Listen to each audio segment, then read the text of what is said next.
નકલીના કૌભાંડોની ભરમાર વચ્ચે રાજકોટમાં વધુ એક કૌભાંડ સામે આવ્યું। રાજકોટમાં નકલી એલસી બનાવવાનું કૌભાંડ સામે આવ્યું છે। બહુમાળી ભવનમાં જાતિના દાખલા માટે અરજી કરવા ગયેલા વ્યક્તિ પાસેથી બોગસ એલસી મળી આવ્યું અને કૌભાંડનો પર્દાફાશ થઈ ગયો। અરજદાર અડધી કલાકના સમયગાળામાં જ બે અલગ અલગ સરનેમ ધરાવતા લિવિંગ સર્ટિફિકેટ લઈ આવતા જાતિ વિકાસ વિભાગના અધિકારીને શંકા ગઈ। અરજદારને આ અંગે પૂછતા ખુલાસો થયો કે અરજદારે 3500 રૂપિયા આપીને બોગસ એલસી બનાવી લીધું હતું। અધિકારીએ આ સમગ્ર બાબતની પોલીસને જાણ કરી છે। ફરિયાદના આધારે પોલીસે 4 લોકોની પૂછપરછ હાથ ધરી છે। જાતિના દાખલા માટે એક વિકાણી સવસીભાઈ સામજીભાઈ કરીને એક અરજદાર આવેલા।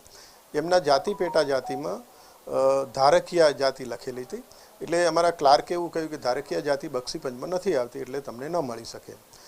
અડધો પોણો કલાક પછી એ જ વ્યક્તિ બીજું એલસી લઈને આવ્યા અને એમાં હિન્દુ દેવી પૂજક એવું લખેલું હતું અને એની સાથે એના પુત્રનું પણ એલસી લઈને આવ્યા, રસિકભાઈનું।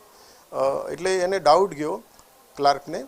એ સીધા બંને અરજદારોને લઈને મારી પાસે આવ્યા ચેમ્બરમાં અને એ કહ્યું કે સાહેબ આ થોડુંક ડાઉટ લાગે છે। એટલે મેં એને પૂછ્યું એમ બી તમે ક્યાંથી લીધું અને કેવી રીતે આ બધું કર્યું, અડધો કલાકમાં તમે લઈને આવી ગયા?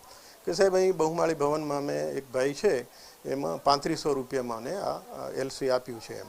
એટલે હું સોમવારે ગયો હતો, પણ ત્યાં કને જે ઓલા ફોર્મ ભરે ને એટલે એમને મને પૂછ્યું કે શું કરવા? મેં કીધું હું ઘણા પૈસા નાખીને આવ્યો, ગુજરાતમાં ગયો હતો પણ સલટીમાં કાંઈ સુધારો ન થયો। તો કે થઈ જશે કે તમે કેટલા રૂપિયા થાય છે? તો કે 3500 રૂપિયા।